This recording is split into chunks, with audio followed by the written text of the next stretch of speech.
You are listening to Road to CEO, nothing but in-depth interviews with executives about their journeys as CEO. I'm your host, Will Marlow, and I hope you enjoy the show. As the story goes, the other guy got in trouble with the law and he left town. So now not only do I have no truck, no moving equipment, no insurance, but nobody to help me move the furniture. So I had to take it right from the ground level. I had to answer that phone.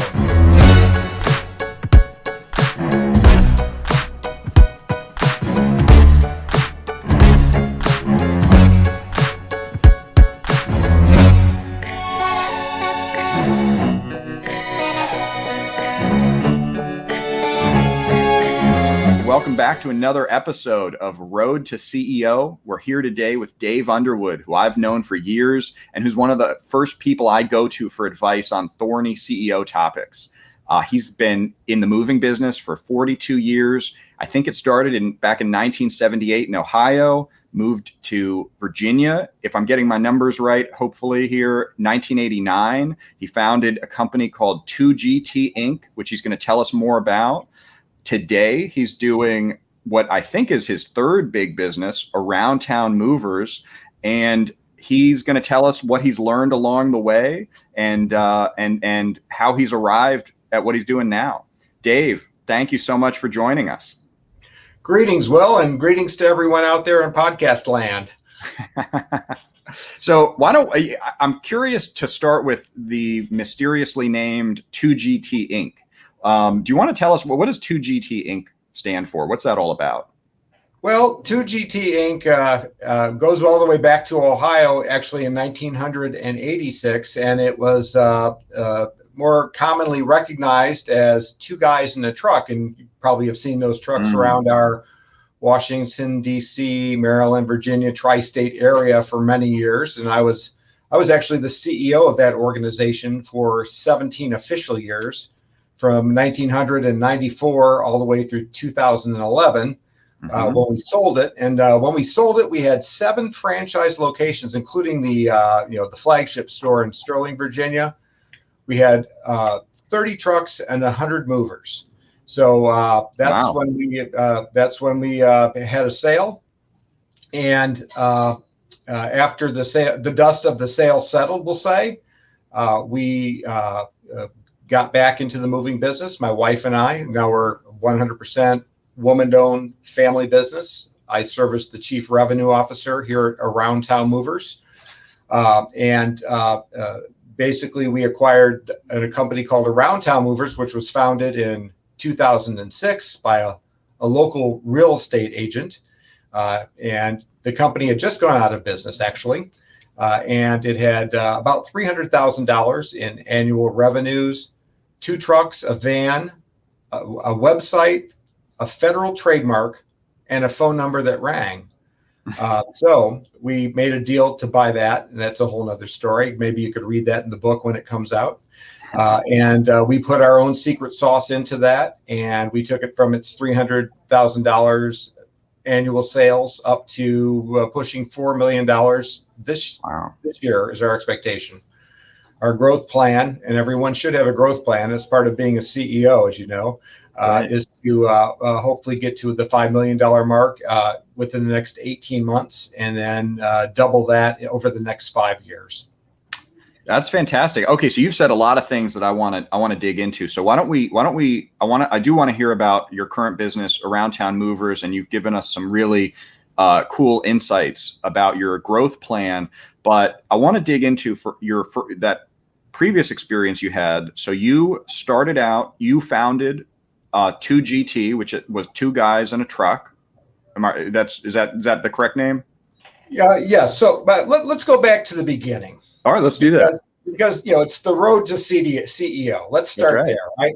Yeah. So here I was working at a school for severely and profoundly developmentally disabled children in Toledo, Ohio. And I was a classroom assistant. And in our class, we taught sign language as best we could to these children who couldn't really speak or communicate. The guy down the hall, he was a real teacher. He had 2 moving trucks. He said, "Dave, you're a big guy. come and help me with my moving trucks on the weekend. So back then, minimum wage is about $2 an hour.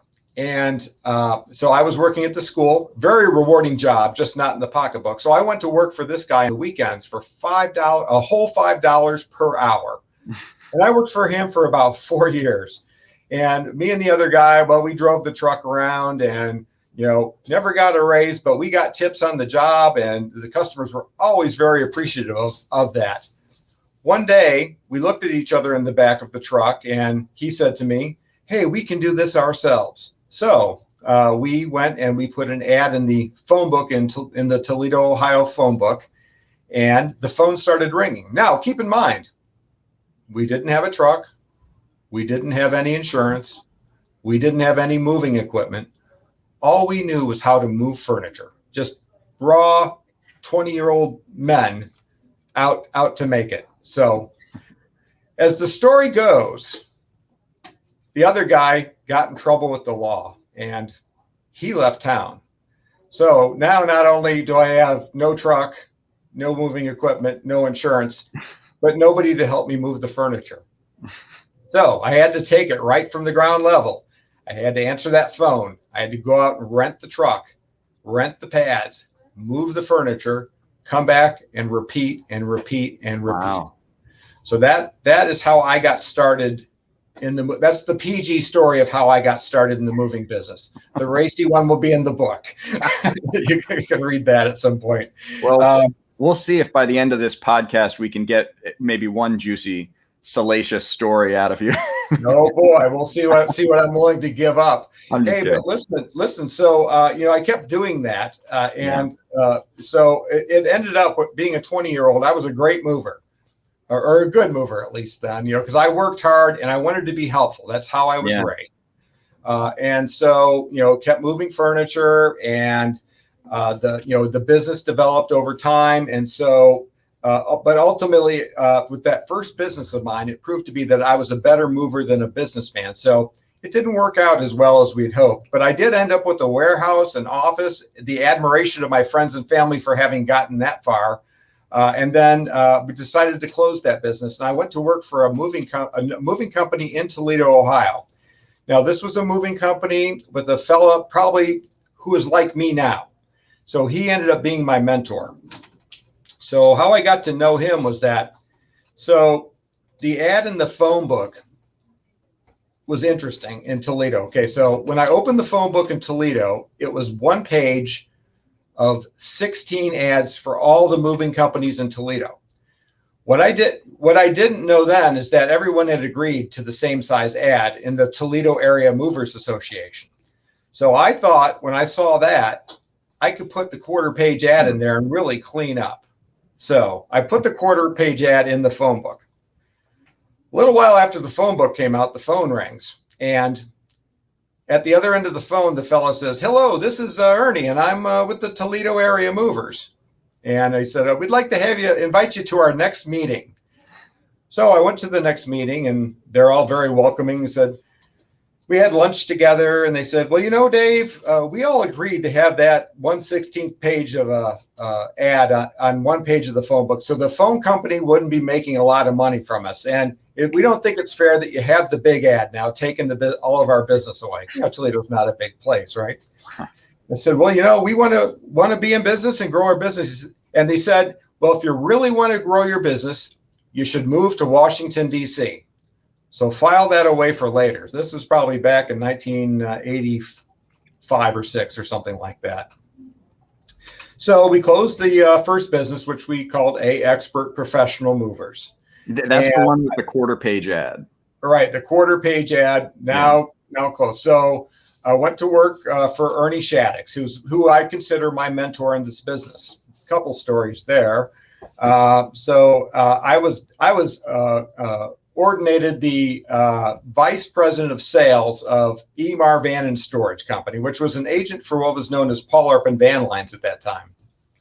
So Ernie showed me how to go out and do an estimate, in-home estimate, and be the vice president of sales. So I would have to go out and see what you had to move in your home, creatively think of a way to explain it to you, come up with a price, and convince you to use our company. So that's exactly what I did. I worked for him for maybe a year and a half, and then I went back out on my own in Toledo. And while I was doing that, we had a little office meeting. So what's a clever name we can come up with to promote our business? So we're not so moving and storage-ish. So we tossed some names around. We came up with two guys in the truck. So in the meantime, I was having a relationship with the girl across the hall in the other apartment. And she happened to be from Long Island, New York. And she was at the University of Toledo Law School. So she graduated from law school, and she announced to me, she says, I think I'm going to take the Virginia bar and move back to the East Coast. So this is a love story, I'll call it. So I decided to go with her. We loaded up our cats and all of our stuff in 2 trucks, and we drove them to Virginia. We put the name in a quarter-page ad in the Washington, D.C. Telephone book, and started working as 2 guys in a truck. So that's how it started in the DMV area. I see. Very, very interesting. So, but I got to go back to a second to something you mentioned. What did you do when that association in Toledo asked you not to run your quarter-page ad? Did you pull your ad? No, I totally ignored them. Okay. Yeah. Because I know you and I know each other a little bit, and I couldn't picture you just agreeing on the spot to remove your ad. So they invite you to this meeting. They're very cordial and nice. They say, hey, we kind of would like you to take that ad down so that we can take more business. And you essentially said, no, thanks. Right. Well, I didn't say anything. I don't think I did anything. I think I just went back and rented the truck again. Rented the equipment and moved somebody else, because that's what you do in the moving and storage business. You load them up and ship them out and repeat, right?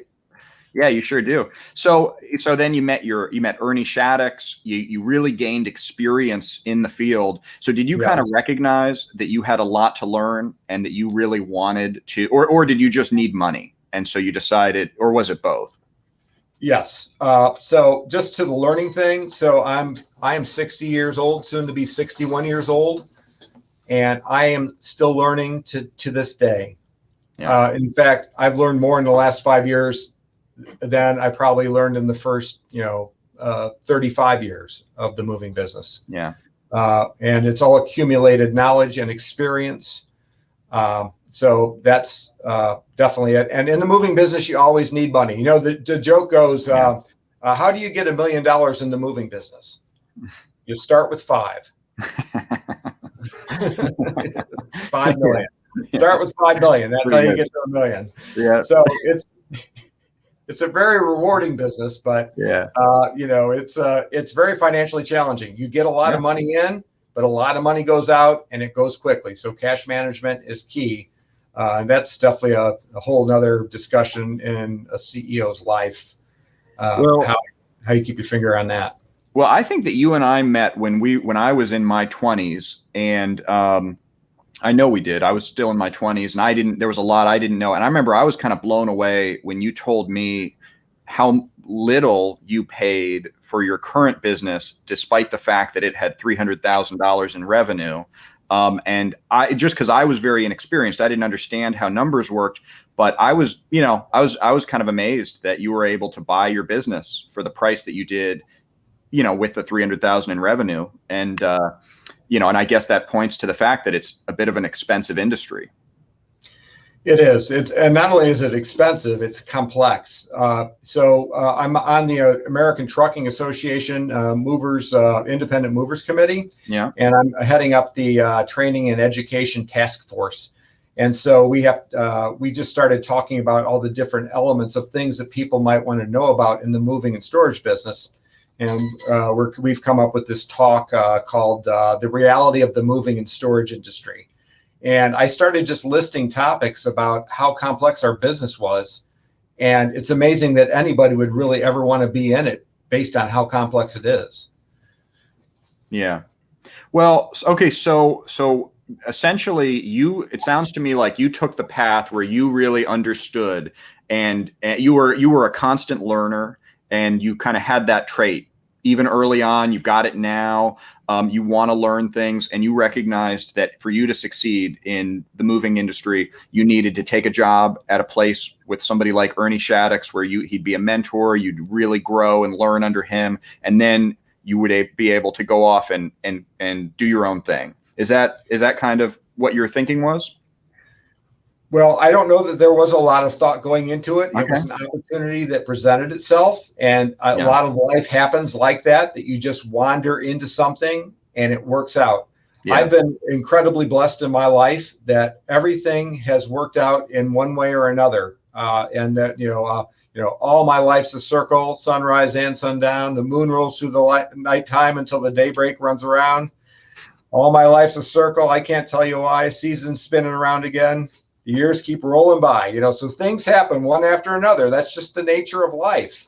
Yeah. And, that was just something that happened that was very, foundational in my growth in the business. So did you want to be CEO? Did you want to be a CEO early on in your life? I did not. So let me tell you about Toledo a little bit. Yeah. Toledo is where factories are. It's very close. It's I call it a suburb of Detroit, which is where the cars were manufactured. Yeah. And factories in Toledo manufactured parts for the cars. My dad worked in a glass factory and made windshields all his life. And God bless his soul, he raised 7 kids on $250 a week. We don't know how that worked out, but here I sit today. So in Toledo, you were expected to get a job when you went out of high school. It's unusual that, at least in our family, college wasn't pushed as a priority. You should just get a job and get to work. And that's what happened. So I was blessed with a very good education. I went to a high school seminary for the first 2.5 years of high school for me. And the goodness of that, well, there's a lot of goodness of that place, was that it offered an extraordinary, kind of college level education classes, taught by some pretty scholarly people. So that was very fortuitous. Then I went to a Jesuit high school and had a similar educational experience there. I decided to take a year off after that, and that persisted until about the late 90s. So here's another Emar Van Storage story. Just happened to, something that happened. So back in Ernie's office, he had an IBM personal computer, the very first one that came out in 1981. Green screen. It sat there. It did nothing. We knew what it could potentially do because it was the wave of the future. And here we are looking at each other on a computer right now, amazingly enough, in living color. So I was thinking about this computer and how organized our moving and storage business could be if it had a use. So I was dreaming because I'm a visionary. I see things and I try to put them into reality. So I sat down at the Toledo Public Library on their word processor computer, and I came up with this whole idea of what this computer program could do. Interesting. So I went to some programming types that existed at the time, and I said, here's what I think this computer could do. Can you help me make it do it? No one could understand what I wanted it to do. Not that I wasn't clear. I just think it was just that software development was in such infancy in 1986, I think it was, that it was. So by the time I got to Virginia, these thoughts hadn't gone away. I still had that document I created, and no one could understand me. So I started to go to college, and I have almost a programming degree. Wow. So I took courses like COBOL Basic, Visual Basic, computer program development, top-down programming, some very foundational, fundamental data processing courses that really gave me an understanding of technology. And with that knowledge, in 1994, I came out and I, with Lotus Smart Suite, developed a database program, which we used in our Two Guys in the Truck business for over 15 years. Wow. So you developed that. Yeah, I put it together, and we put our customers in. It spit out our invoices and our forms that we needed to run our business, We could go back and look anybody up we had to look up. And and even now, I know that I'm working on a open source development project, which is very interesting to me. And I've had to take even more courses just recently to work on HTML, CSS, JavaScript, and the like. And most recently, even as early as 4 o'clock this morning, I was deep in the Linux world trying to give permissions to new users on AWS. So I do like the technology. Back to 2GT Inc. technology. So I think we were one of the first moving companies in the world or America to have a website. And so it's hard to get a domain like 2GT Inc. or 2gt.com is what it was. Yeah. So we went to this little place in Springfield, Virginia, which was like an ISP. And so we walked in, the computer's humming, and they plugged our domain name in. They gave us the front page application, and we threw together a little website. So that was kind of cool. And you can still go back on Wayback Machine and find that first website and see what that looked like back then. And that was just the beginning of my integration of technology into our industry. Very interesting. So what was your motivation as you were doing all this? Because you are even more entrepreneurial than I realized in terms of, you're building systems. You're going to classes to be able to design things. I know you've continued that throughout your whole career. What is it that but you didn't have the desire necessarily specifically to be CEO. So it wasn't just about being the boss. Were you trying to build a business, just build a successful company? Is that how you thought of it? Were you trying to make money? Like what was the goal back then? Well, yes, it was trying to make money because, I was, finding my way in life as to what I wanted to do. So I could never hold a job. So, my first job was working at a restaurant as a busboy. And then I was elevated to working in the kitchen, cleaning the pots and pans. And then I would do other tasks around the restaurant. I worked for a beverage company, and we installed soda systems and the guns under the bar systems at bars and nightclubs. And took the CO2 canisters out there. So I had a lot going on there, but these were all short-term jobs. From there, I went into a short stint as a HVAC installer and repairman. Okay. And then, still working at the school. I worked at a nursing home for a while, going from moving back into this and back out of moving to trying to find what I wanted to do. And then we looked at each other and we decided we're going to do that. And that's what I've been doing ever since. I see. So I want to ask another question along the same lines, because if you look back on your career and maybe specifically the times that you've served as CEO, what are you most proud of? I think I was most proud when we joined the International Franchise Association, because I had always dreamed of being a franchisor and using the OPM method, other people's money to promote your business idea. So that was probably when I was being interviewed at similarly to this at some of the franchise expos. That was kind of cool. Yeah. So that might have been the peak of it. But that was like World War II for me, though, because I was trying to run a two-front war and be successful. So I was trying to run a successful moving and storage company and try to start and run whole nother business in another industry, because franchising a moving company is a different job. So you mean creating the corporate franchising business of the moving company is a different job than running the moving company itself, you're saying? Correct. Yeah. So I agree completely. I think it's a huge accomplishment to create something that is franchisable. To me, that is, it's a fascinating thing to do. And usually when you think of starting a franchise, you think of just buying into a franchise and doing something that's somebody else has kind of thought through the business of. And I love the idea of building something. I mean, it's almost like the ultimate entrepreneurship to build something that's scalable that other people then buy into and run on their own. That's how I think of franchises. And you're my hero with that too, because you actually, with your training videos on your website, that's really the foundation of something like that. Here's how you do what we do, Yeah. and here's where you can go. So you don't have to repeat it 100 times over to the next guy, right? Yeah.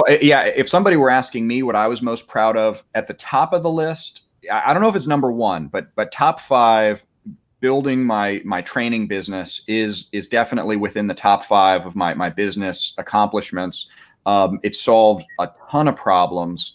And it really, it's something that's a core part of my agency, to this day. So it is, that is something that, and I'll tell you what, I'm sure I don't have to tell you, but it was 10 times harder, at least, than I expected it to be.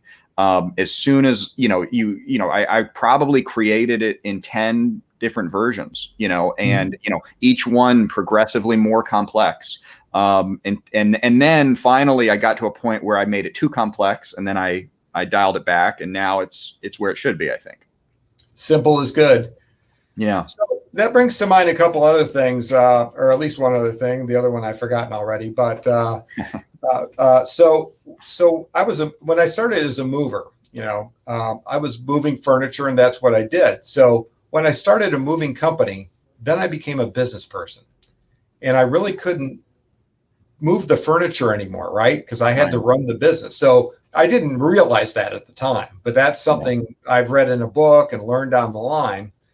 So just thinking back to my two-front war there, when I was running a moving company and a franchising business, a good CEO, and I was still kind of, young and numb at this point, or dumb and numb. I forget whatever the expression is, but I should have, would have, could have hired a chief executive or a president or a manager to run one or the other. Yeah. Which is something that, is hard to do. It's hard to appoint and anoint someone and just let them run your baby. But I think that is the goal to success. So just fast forward to today, that is something we are focusing on here at our company. And what we're trying to do is build what we call a success team here at Around Town Movers. So we want to have successful relocations for our customers, successful careers for our employees, and successful relationships for all that we meet. And we, as part of our success team, we are looking to hire someone to basically work with me and the team to manage the company, full-time manage the company, hand the reins over. So your CEO can be appointed by, your CEO can be the owner of the company. The CEO can also be appointed by a board of directors to run the company, who can then appoint a president, or they can appoint a president who could also be synonymous with the CEO. So I think it's important to grow your business that you learn to give up control while building in ways to keep control of the business, through processes and procedures, budgets, etc., contracts, as you go along. So that's the path we're taking now for our growth. I think that's great. And that, that my experience also mirrors that to a certain extent. So I did, because I've made plenty of mistakes in business myself. And one of the things that I have not made a mistake on is I did hire somebody early on to come in and be an executive at my level who runs the aspects of the business that are not in my strengths. He's very he's a great operating executive. It's very difficult to find that type of person and to bring them on early into a small business, because, a small business doesn't have everything mapped out in the perfect way. And so it's a very unusual person who can come in and be a great executive in that capacity. It's a cross between an entrepreneur, I think, and an executive, but you don't really necessarily want to, you don't want to necessarily bring somebody on who is going to be a visionary alongside you in the wrong ways. They're not going to, somebody who's going to, have your strengths and, who, maybe has some of the operations. You really want to make sure that they are nailed down with the operations so that you don't then have to struggle with the things that you're not so great at. So that was my experience. It was a great decision. Well, that's a great topic you're introducing there, strengths and weaknesses. And I think recognizing your strengths and weaknesses is important as well. And I know one of my weaknesses, and I was just thinking about that this morning as I was toweling off in the locker room in the gym, as a matter of fact. Maybe that's too much information, but I was thinking that, I see things, and I'm good at starting. I know what I'm good at. I'm good at starting things. I'm not good at doing things. So I can set you up. I can show you how to do it, but I can't do it.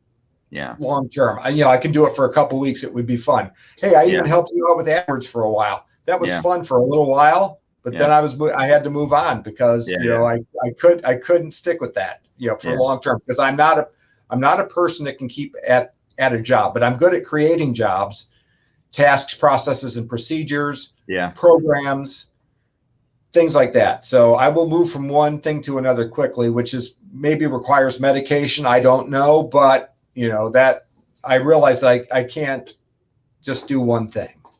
Yeah, it's interesting because a turning point for me in my career was when I learned to accept and embrace my strengths and my weaknesses. I remember, and I always think of this as a big kind of watershed moment in my 20s when I would take these personality assessments, these career assessments, whatever they are, where you'd answer all these questions, and then the algorithm would say, okay, you are a strategic thinker, you are a operating executive, or what in the making, or you're this or you're that. And I would take these tests and I would kind of argue with the results, and I'd be like, oh, I don't like that. I'd want to be something else. I don't even know what it would say to me. I mean, it was probably things that were fine. But whatever it is, I didn't like it. And then at a certain point I thought, what is wrong with me? I need to just be happy with whatever my strengths are, lean into them, grow my strengths. And if something is not a strength of mine, I need to move away from it and accept it. And so there was just this big moment where I realized, there's no sense in fighting, your weaknesses and your strengths. I mean, you certainly can learn and try to develop things that are problem areas for you, but from an emotional perspective, it was good for me to move beyond that issue. And then I was able to really just lean into the things that I was good at. That's great. I think that's really an important thing, that you need to really know who you are, to even begin to lead other people. And that's a great topic too. Leadership, decision making, important. So it's important to make a decision and make it in a timely manner. I'm not going to say impulsively. Back to software development and decision making, any good plan is 75% planning and 25% implementation. Yeah. But I can guarantee you will miss 100% of the shots that you do not take. Yeah. Yeah. So, I've got a handful of other questions I want to ask. What is there something about being CEO that you really dislike? Like, are there any worst parts about it that you have to deal with just on an ongoing basis, or do you just like everything about it? Well, so in a small family business, that brings in a lot of money and sends out a lot of money, you are the last person. The owner can be the CEO. So my wife and I are the owners of the business. So the part we don't like is being the ultimate responsible parties for the business. So, even though it is a business and a corporation, we have to make sure it's properly financed. We have to make sure that we are running a safe operation, because we run motor vehicles over the roads of the United States. I'm literally all over the United States, and we have to follow many federal laws to make sure that those roads are safe for the people that are driving the trucks and for the people that are driving next to the trucks.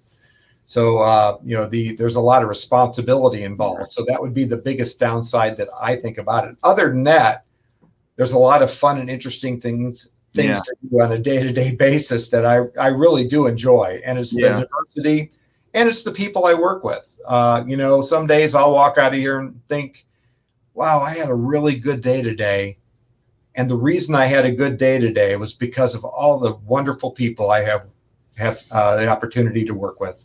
Yeah, I feel the same way. When I first started my business, and this in some ways mirrors partly your trajectory, but I kind of feel like I started it with very little experience, very little guidance. I had a background on Capitol Hill, and I didn't take any business classes in college. I didn't.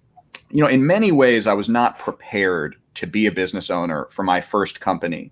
And I think in some ways, that is what what you've described as well for your first company. But those days, I know there were things that I really hated, that I wanted to quit, and that because I just didn't know how to deal with them. I wasn't smart enough. I hadn't learned enough. And then over time, as most, I think, would happen to most people, you learn certain techniques, you learn certain solutions, and those things that you just couldn't handle in the beginning, they sort of fade away. They're not, and then all the fun things really can stand. I mean, there's still things that are, frustrating, but for the most part, it's very, very rewarding. Sure. So when I was a young person, I wanted to be an astronaut, and I would, there were a lot of science fiction shows on TV. I would draw pictures of spaceships and go out and look at the stars. I fancy myself an amateur astronomer. I learned to play the guitar when I was in 7th grade, and I still play to this day. So when someone comes to me, a young person comes to me, I suggest that they do what they love in their life. Yeah. My daughter likes to draw pictures. I think she'd make a great artist, right? And she does a great job of that. So if you are, do something that you enjoy doing, and try to find your path along the lines of your dreams, and things should work out for you. Yeah. Yeah. I think that's great advice. Can you talk to us about how you've changed in terms of how either your decision making or your reaction maybe to things would differ today compared to when you were new in your role in business? Do you have you changed in terms of how you handle challenges throughout your career? Oh, absolutely, 100%. That could be probably a whole series of podcasts. So my prayer today is that I live the day that's been put in front of me, that I stay calm, and when I'm not calm, I pray some more.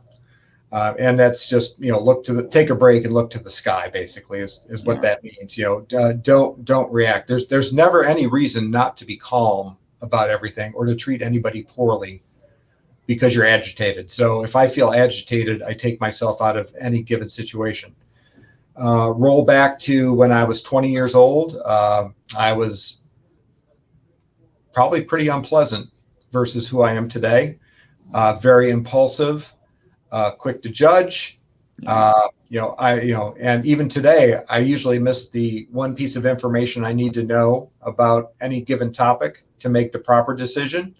Before I jump into it, most of them work out, but that's always consider everything, because there are consequences to your decision. When I was 20, I didn't think about consequences to my decision so much. So I opened the Dove candy, and there's always a little saying on the inside of the wrapper, and it says, a pessimist is a former optimist. So, we learn from our experience, right? It's all cumulative experience. So we learn from our successes and our mistakes. So I think staying calm is focus, and then balance in your life too. I think any successful person will have a regular routine in their life. Mm-hmm. And how so that was my New Year's resolution. Usually I would have a whole page of things I was going to do in a year. But this year I just said, I just want to have balance in my life.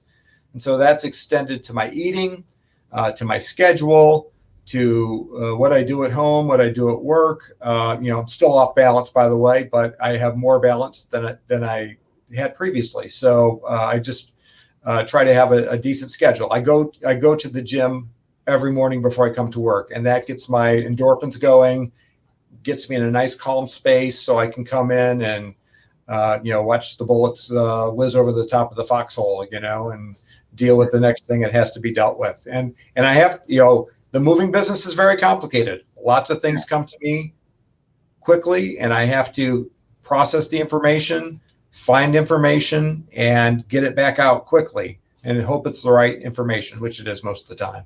Yeah. Yeah. Well, I think I would do well to have that daily exercise and daily gym habit. I'm pretty good on that, but I've thought lately how sometimes my best resolutions, like if I really want to do something, it helps to just do it always. They talk about, I can't remember where I read this, but somewhere when it said it was giving advice on how to incorporate a good habit into your life, you can just make it an identity. So for instance, if you want to eat more vegetables, it's pretty effective to say, okay, I guess I'm going to be a vegetarian from now on. And I'm going to think that it's immoral to eat meat. That would make you that'd be pretty a good way to figure out how to incorporate more vegetables into your life. Whereas if you were to just try to have some extra broccoli, every now and then, it's questionable how much good that would do. So I'm sometimes a big believer in trying to look for things that I want to incorporate into the true daily life. At one point, exercise was daily for me, and I'm thinking that may be what I need to get back to. That's a good foundation, I think. It's a good way to start the day, and it's a privilege that if you can do that. Yeah. Because not everybody can. Everybody's life is busy. Everybody has something going on, and to really make that a priority is not a luxury that everyone can have. So I guess that's one thing I like about being CEO. That's true. Is I definitely have better schedule than if I were just working somewhere for a salary. Yeah, there's no question about that, and it is hard to have that perspective when you've been CEO for a long time, because it's hard to really even remember or think about what that other perspective would be. But I know that when I was on Capitol Hill, my schedule revolved around my boss and around all those things that were flying around my head, and being CEO, you've got all kinds of other things that are probably more demands on your time, but at least you have that influence over that schedule if you care to take it. True. And then good staff can help with that too. Okay. So we want to make sure that everyone in our organization has a good life. We do have a gym out in the warehouse that we need to straighten out so it's more usable for everyone. But we do want to promote a healthy lifestyle, healthy eating, motion, of course, moving around, things of that nature. So we like to think that Around Town Movers is a good place to work because we care about our people. So to have a good staff, long-term staff, we have to really care about each other and what's going on in our lives. I think is a good community thing to do as part of our career. So that's one way we look at it. Of course, life is busy. It's always hard to do that, but I think that makes it more enjoyable when you can have more of a family team as opposed to just follow these rules and do it like this because we told you so. That's something I've struggled with a little bit, especially for me having a mostly virtual agency. We've got office space in a couple different places where team members will come together every day, more before COVID. But one thing I have struggled with is how much guidance to give in terms of healthy living and all that, because I do want to promote strong mental health, strong physical health, balance. I would like to really, and in many ways, working from home, I think that makes me want to do that even more, but I haven't laid out a plan for that so much yet. But that's one of my priorities. I want to do that. And working from home, I think it's even more important because there's the possibility of being very sedentary in my line of work in particular, not where you're at computers all day. In your line of work, I think there's a little bit of a certainly a different dynamic there, but working from home, not only now could you be sedentary, but you could also be isolated. And so I think it's very important for me. So one of my priorities is to figure out, how can I provide that kind of guidance without being, I don't know, without maybe crossing a line into, telling people how to live their lives. I usually would approach it conversationally. If someone shared something with me, then I would share something back about how I would do it. So it's interesting. You brought up a couple words there that I thought were important. I call them the ALLY words. So physically, emotionally, mentally, spiritually, morally, and financially. I think that's kind of the thing, the most important elements of your life, the ALLY words. Interesting. I've never thought about it that grouping them like that, but I think you're right. I think that those are the most important elements. Yeah. So I've got a couple more things I wanted to ask you. Are there any memorable regrets or failures in business you want to share? Okay, what's the next question? Oh my gosh, yeah, well, sure. So it's not how many times you fail; it's how many times you can pick up and what has happened previously. Yeah. Yes. There's been I'll just simply answer quite a few, and shoulda, woulda, coulda is definitely a big theme of my life, and they'll be in the book. Yeah. All right, I get it. Is there any moment where you wanted to give up, you wanted to walk away, and just kind of didn't want to keep going on the business, and then obviously you kept going actually until you did sell the business, I guess, in 2011, your one. So but I guess maybe with that kind of exception, was there any kind of moment in your path where you just didn't want to keep going on it anymore? I would say the answer to that question is no, although there were a few days that were very difficult for one reason or another. But what I learned from those days was that the day always ended, and that a new day was on its way. Yeah. So I just call that kind of like the overnight reboot. So if you wait, things will look differently later, and always overnight. And that back to decisions. So when I was younger, I made a lot of impulsive decisions. Oh, that sounds good. Where do I sign? Right. I think I even used to say, oh, I'll sign anything. Today, I read everything I sign thoroughly. I ask questions and negotiate with you. So that's another difference with me. But it's important to consider everything for sure. But I never thought about just dropping it and walking away. So I've always dusted off and picked myself up for the next day. And so so if I sleep on it, the next morning it will seem different, and there seems to be a new path. Yeah. So is there one metric that you look at with your business to see if it's healthy or not? I have a fellow that I work with, and he always asks us, do you know what your job is? And we all look at him funny, to do this, that, or the other thing. He says, your job is to make the company money. So how much money do we make? But it's not really how much we bring in. It's how much can we keep? Yeah. That's the most important part. We're a for-profit business, and we're here to make money. Yeah. And we are here to collect as much money as we can in the most with as much integrity as we can muster, because we are all about integrity in our business, in an industry where integrity might not be the first consideration. Yeah. Yeah. Well, and I think that's obviously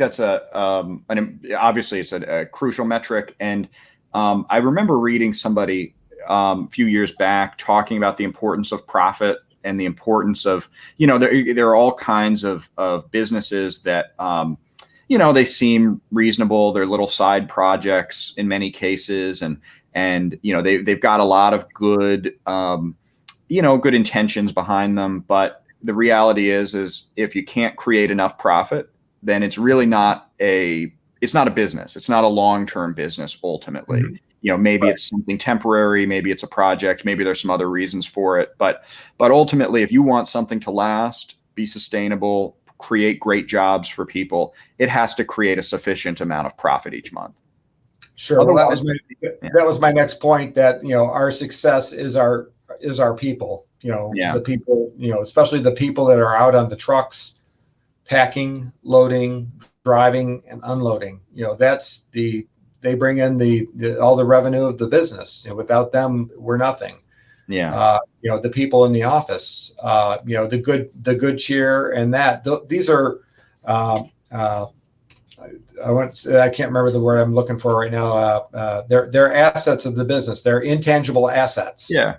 But Yeah. that's, and you can't put a value on it, but it is extremely valuable. Yeah. So the people, would be another metric. And having the right person in the right job, another incredibly important thing. Yeah. Yeah.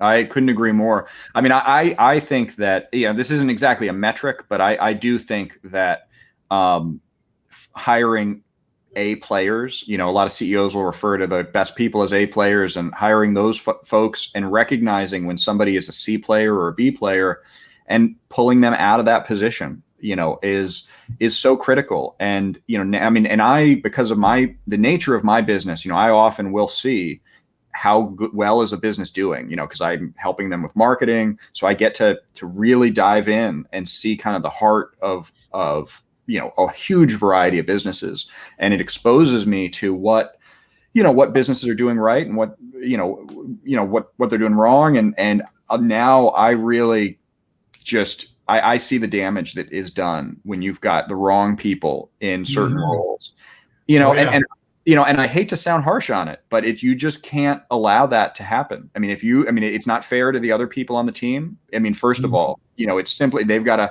it prevents them from doing their work. It's not fair to the business, because the business isn't gonna, is gonna fail ultimately. I mean, in some cases, I'm talking to a company right now that has a ton of investment and, lots and lots of high hopes are invested in it, as well as dollars and, millions and millions of dollars. And it looks like it's on track potentially to fail. And because there's at least two people who are in very critical roles who are they're not cut out for it. They're simply not, so they don't make changes, but I've seen it enough now where that for me, it's now an instant judgment where, I was exposed to that company 6 months ago. I immediately saw that was the case. And now 6 months later, it's unfortunately really looking like it's unfolding. Wow. Yeah. It's a shame. It is a shame. Yeah, it is a shame. What pieces of advice do you find yourself giving to people again and again? I have a feeling that, you've already shared some things that I think are valuable, really valuable to hear. But are there pieces of advice that you feel like you repeat a lot? Well, mostly as a programmer, if I have to rewrite the code over and over, I know that's something I need to record and have a routine for. So that's where the whole video training comes from, from that. So I think advice comes up situationally for me. So, and I will use a story or some experience, strength, or hope that I've developed over time to provide the advice, when the opportunity presents itself. there are no experience is lost when something happens. We try to make lemonade out of whatever lemons there may be and learn from that for next time. So that's always a teaching moment for sure. Yeah. So I would say that's kind of most of my opportunities for that. So, and I have been doing this for a long time, so I can generally know quickly ascertain what the situation is and have a 2-sentence answer that would be cut out a lot of steps for someone else to learn what has happened. But there's nothing like a good deep dive. Yeah. So this has been an awesome episode with you today. I really appreciate you coming here. How should people work with Around Town Movers? Who should be, who do you serve these days? Well, so we are actually changing our focus. So Around Town Movers sounds like a little family business. So we are working towards a more corporate image now. And our new moniker is going to be, we do moves around town, around the nation, and around the world. We are an international moving company, primarily through our affiliation with the government doing Department of Defense moves. Wow. We also ship worldwide for embassies and businesses, residences. We operate trucks all across the United States. We do specialize in direct and personal service for you. We're soon launching a new website, which our URL is simply aroundtownmovers.com, and that's the best way to get in contact with us. So we have a contact form and a move request information form there. Of course, you can always call us on the telephone too, because we do like to speak with our customers. It's very important that we speak directly with our customers so we can really understand what you need us to do for you and that we're all on the same page. The funny thing about moving is that everyone says, hey, I'm moving. It's just a move. But that only lasts until the morning when you actually move. Yeah. And technically, a move is like death, dying, and divorce. It can be that stressful for you on move day. So we're here to try to make it easy for you and make it a pleasant experience. And we do that by interacting directly with you in person, on the telephone, by email, and through our fantastic office technology of texting. Well, I mean, and I can say, I think I've had you handle 2 moves for me, and it was a phenomenal experience. So I can say firsthand that it's a great business to work with. Well, everyone should check out our Google My Business profile. We have nearly 700, mostly positive, 5-star reviews, 4.9 rating, more than any other mover in the DMV area. Yeah.